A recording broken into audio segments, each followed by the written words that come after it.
There are places that seem untouched by time. The moment you turn onto the winding roads leading into Groton, Massachusetts, the pace begins to change. Stone walls trace edges of century-old fields. White church steeples rise above trees. Horse farms stretch across rolling hills. Colonial homes stand much as they have for generations, their stories woven into nearly 400 years of New England history. It's the kind of town where people come to slow down, to attend a concert, to celebrate a wedding, to visit one of the country's oldest boarding schools, to spend an afternoon picking apples or walking quiet country roads. For the people who call Groton home, it's a place defined by tradition, community, and an unmistakable sense of peace.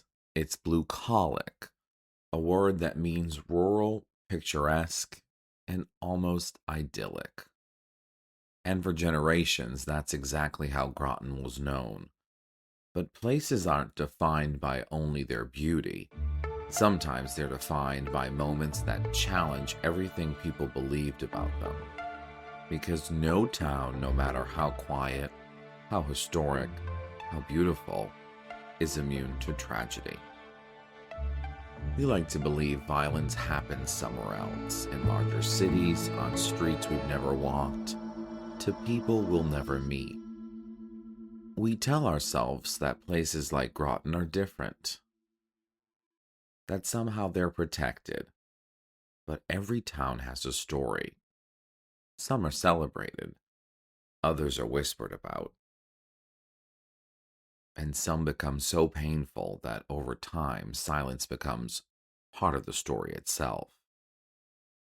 Before we tell the story of the murders, before the headlines, before the flashing lights and crime scene tape, we have to understand the place where it all happened.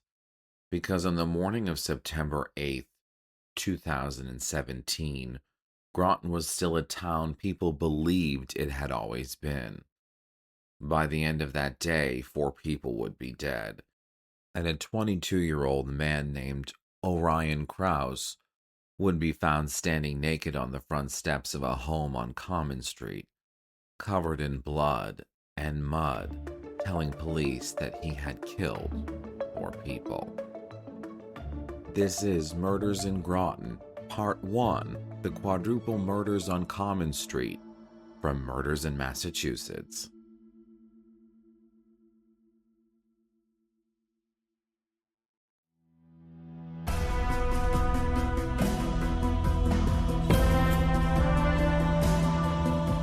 In Massachusetts, history lives on every street corner, in every town center, in every quiet neighborhood.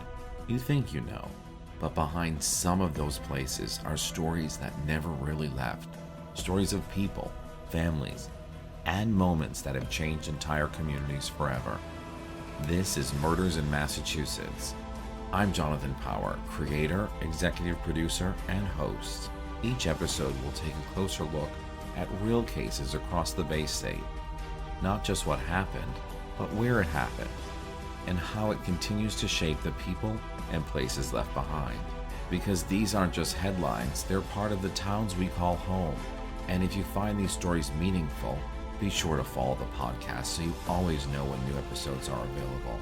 This podcast discusses real crimes, including murder, and in some cases, crimes involving children. These topics may be disturbing for some listeners. Listener discretion is advised.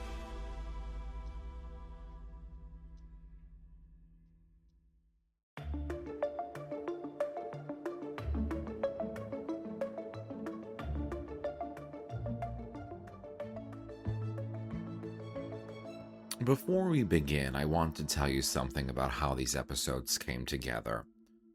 Whenever I tell the story of a community, my goal is to let the people who know it best tell it in their own words. Over the course of several months, I reached out to Groton's town manager, members of the police department, business owners, community leaders, neighbors, and others connected to these events. I hoped to include their perspectives, not only about the crimes themselves, but about the town they call home. Most either declined my request or chose not to respond. I respect those decisions, but it also means that for these episodes, the only voice you'll hear is mine.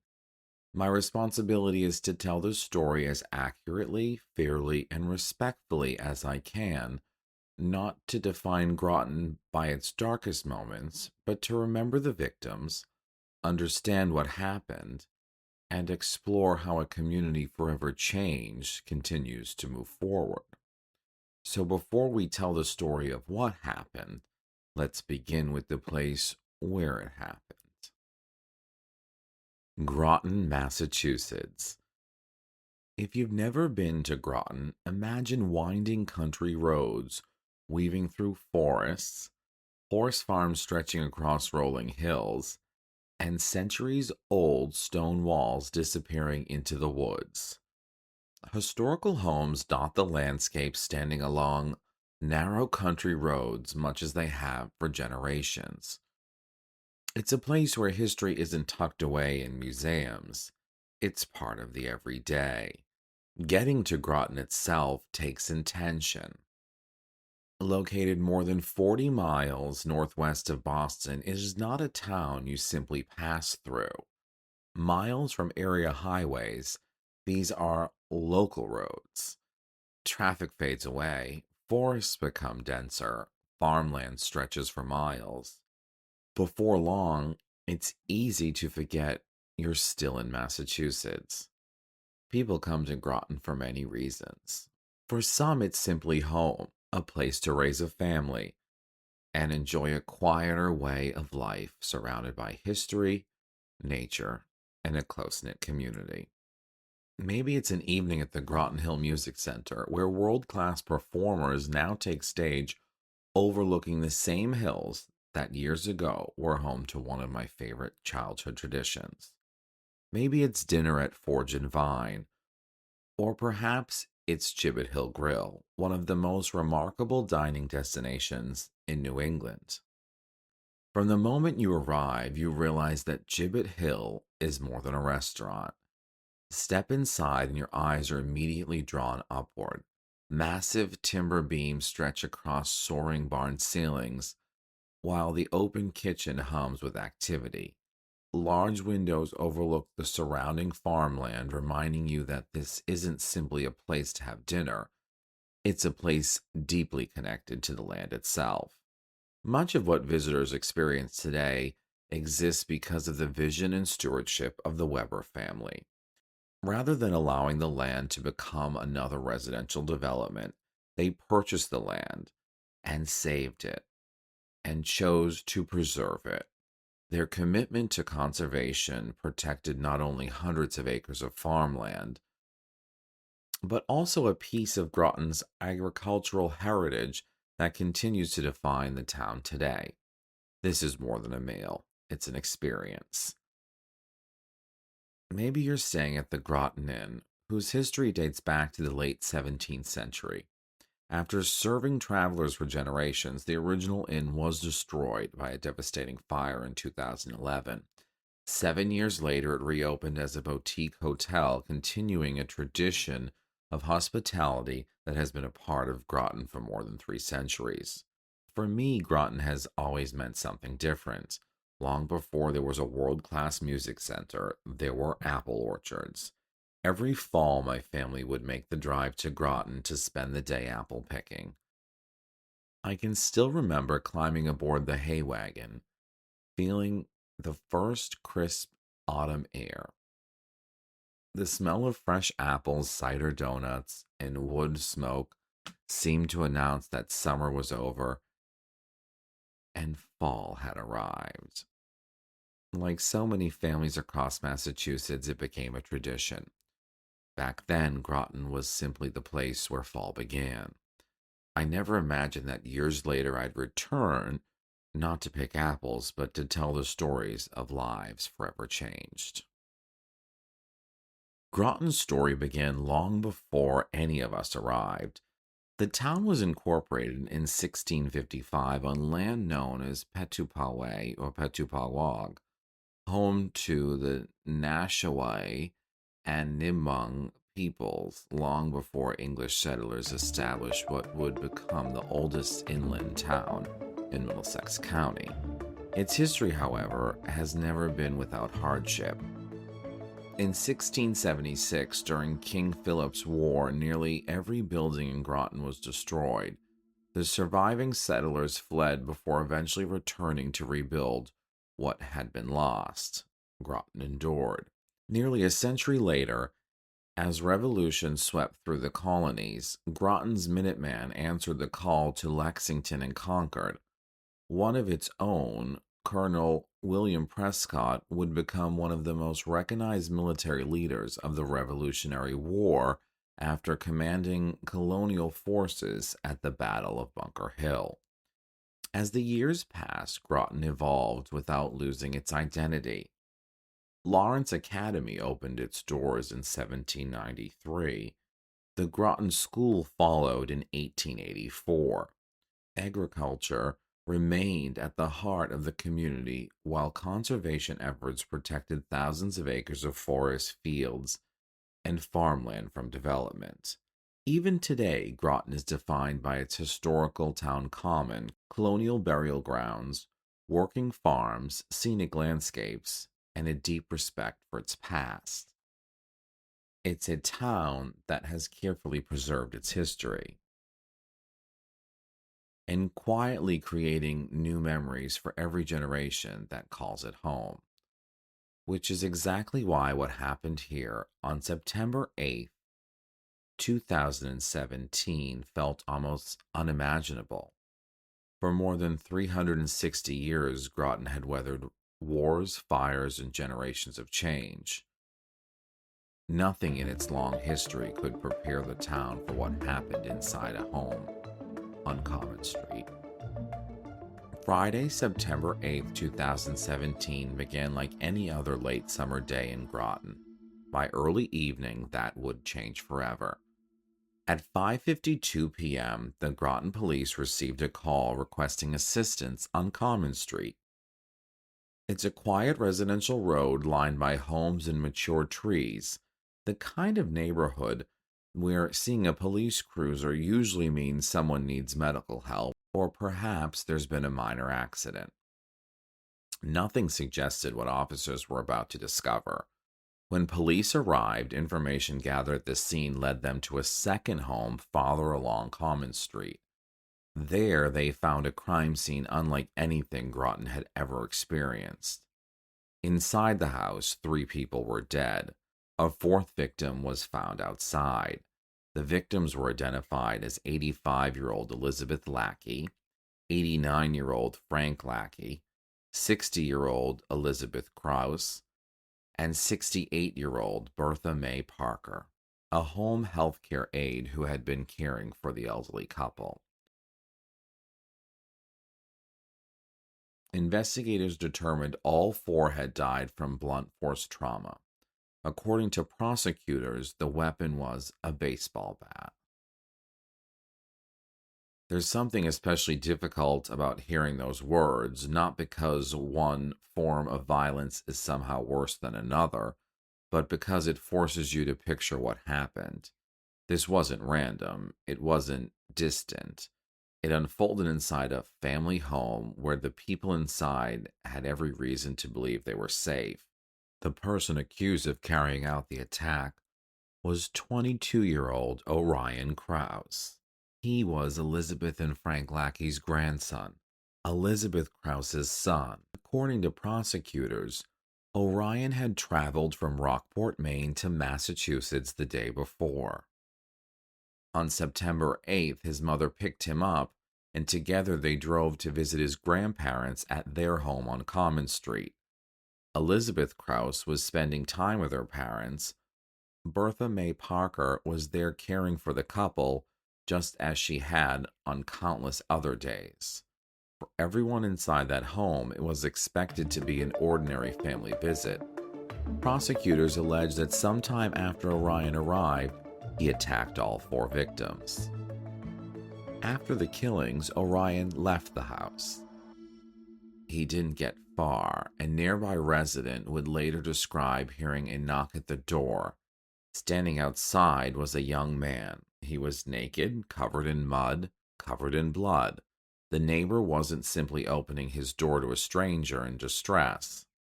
He was coming face to face with the only surviving person who knew exactly what had happened just moments earlier. According to investigators, Orion asked for help. And then he made a statement the neighbor would never forget. "I murdered 4 people." Authorities emphasized there was no ongoing threat to the public. The suspect and victims all knew one another. This was not a random act of violence. This was an act of violence within a family. By the following morning, the Middlesex County District Attorney's Office and the Groton police confirmed what residents had feared. 4 people were dead, a young man was under arrest, and Groton had become the center of one of the deadliest family homicides in modern Massachusetts history. Official statements were measured, an active investigation, no continuing danger to the public, a tragic incident involving family members. Those statements served an important purpose. They informed the public, they identified the victims, they explained the immediate danger had passed. What they couldn't explain was how something like this could happen. In the days and months after the murders, people who knew Orion Krause struggled to reconcile 2 very different realities. The man they remembered, and the man who was accused of taking 4 lives. By nearly every account, Orion appeared to have a promising future. He had spent his early childhood on Mohegan Island, a small fishing village and artist colony off the coast of Maine, before his family settled in nearby Rockport, overlooking the Camden Hills and Penobscot Bay. Friends described a loving home where music quickly became Orion's greatest passion. He was a gifted drummer. Teachers described him as exceptionally talented.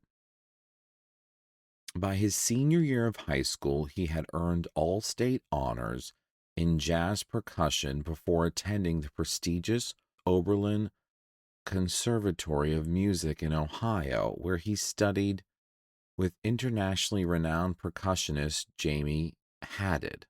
He graduated only a few months before the murders and was preparing to begin a professional career in music. Friends remembered someone who was quiet, kind, thoughtful, sometimes shy, but deeply committed to music. One lifelong friend later told reporters no one saw this coming.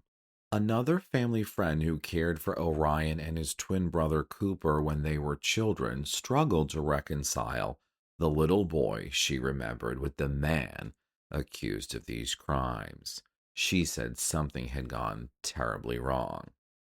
But she also couldn't stop remembering the child she had known and loved. As investigators pieced together the days leading up to September 8th, a more troubling timeline began to emerge. On September 7th, 2017, the day before the murders, Orion abruptly left his family home in Rockport, Maine, without telling anyone where he was going. His mother, Elizabeth Krause, became deeply alarmed. Fearing that her son might take his own life, she called 911 and asked police to help locate him. The following morning, Orion called home. He told his family he was safe. A short time later, he called again and asked his mother if she could pick him up in Boston. She said yes. Traveling the more than 3 hours from Rockport, Maine to Boston. Before heading back to Maine, along the way, they stopped at the Groton home of Orion's grandparents, Frank and Elizabeth Lackey. It should have been nothing more than an ordinary family visit. Instead, it would become the last time any of them would be together. As investigators pieced together what happened that afternoon, they reconstructed the frantic efforts that unfolded hundreds of miles away. At approximately 4:40 p.m., Orion Krause called his former Oberlin professor and jazz drummer, Jamie Haddad. According to prosecutors, Orion told Haddad he had done something wrong. He reportedly said he had taken his mother's car and some money. Then he had made a statement that immediately changed the tone of the conversation. According to court records, he said he believed he needed to kill his mother. Startled, Haddad asked him to repeat what he had just said. Orion did. Then the call ended. Recognizing the seriousness of what had just happened, Haddad's wife, Mary Gray, immediately tried reaching Orion's mother. She couldn't. At approximately 5 o'clock, she called the Rockport Police Department in Maine. She spoke with Sergeant James Moore and relayed everything she knew about the phone call her husband just received. Sergeant Moore immediately began trying to locate Orion. He called Orion's cell phone. There was no answer. He then contacted Orion's twin brother Cooper, who told him that Orion and their mother were believed to be in Massachusetts visiting their grandparents. Moore immediately contacted the Groton Police Department. By then, Groton officers told him they had already received several calls involving Orion Krause and were actively responding. According to prosecutors, Frank and Elizabeth Lackey spent much of their day in recliners in the kitchen because of their limited mobility. Their home healthcare aide, Bertha Mae Parker, was there providing around-the-clock care. Prosecutors alleged that Orion first went into the garage looking for golf clubs. Unable to find them, he instead picked up a baseball bat. According to the Commonwealth, he briefly stepped outside before returning to the house. Without warning, prosecutors said he began attacking his mother, Elizabeth Krause.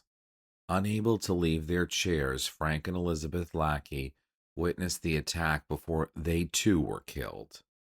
As the violence unfolded, Bertha Mae Parker encountered what was happening. According to prosecutors, she attempted to escape but was attacked before she could get away. She was later found outside the residence. Investigators recovered a baseball bat beneath a tree. Prosecutors identified it as the murder weapon. By the time first responders arrived, 4 people were dead, and for many of the officers and emergency personnel, it was unlike anything they had encountered in Groton. Just before 6 p.m., Orion walked to a nearby home on Common Street. He was naked, covered in mud, and he had cuts on his body.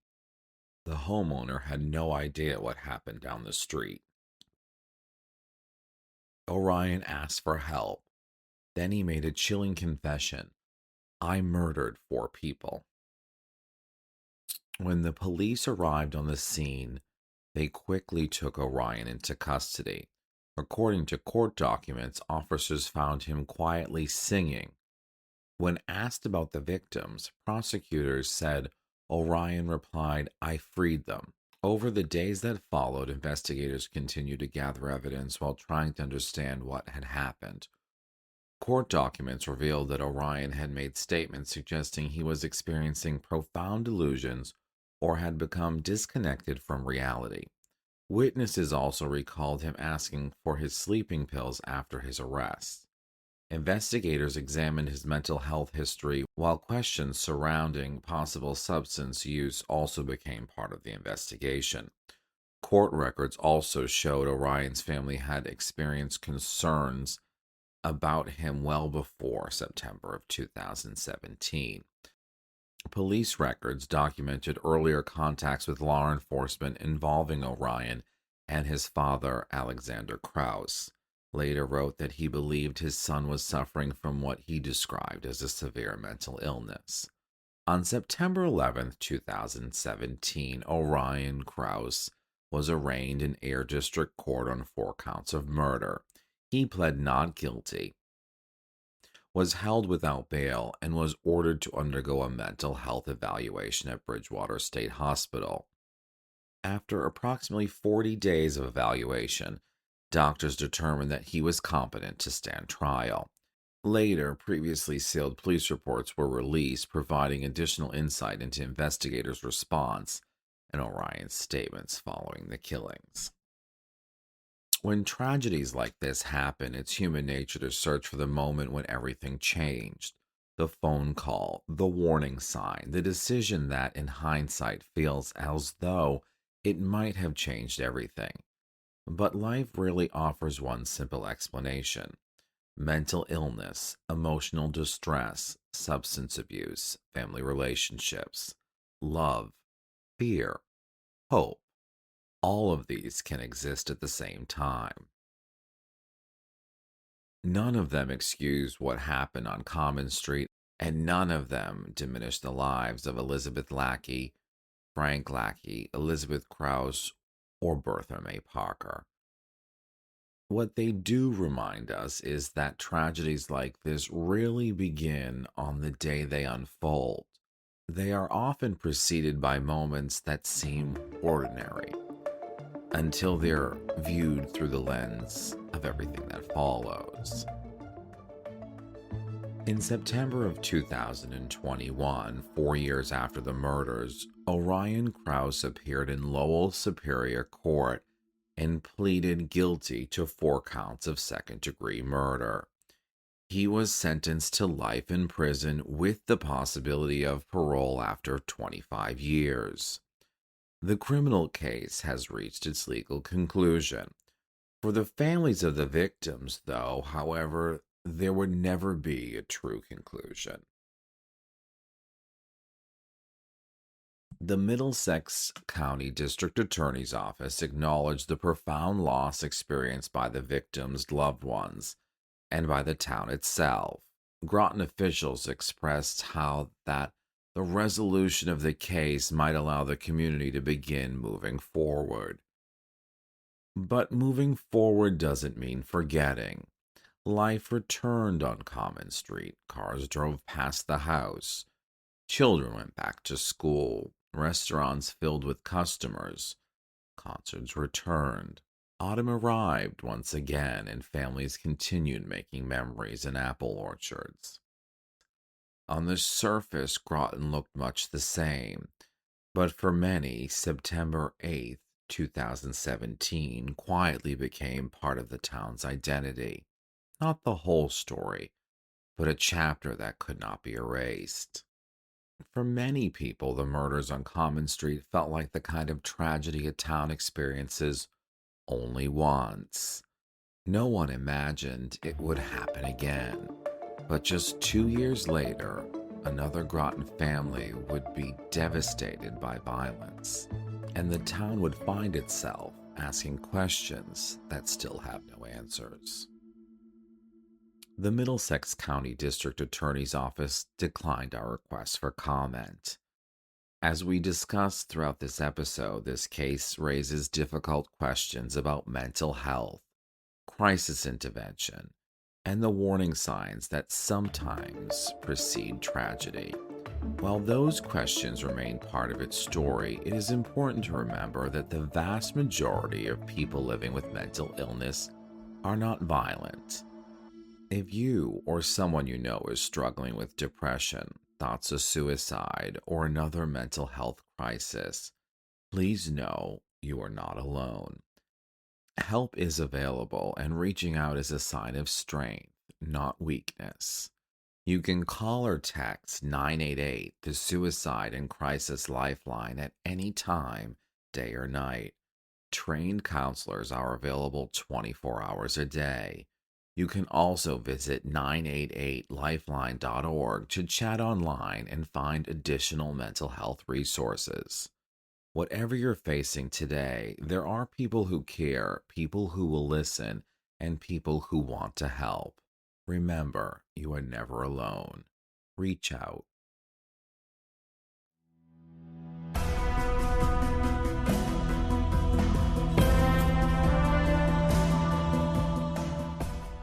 Thank you for listening to Murders in Massachusetts. If this episode resonated with you, please consider sharing it.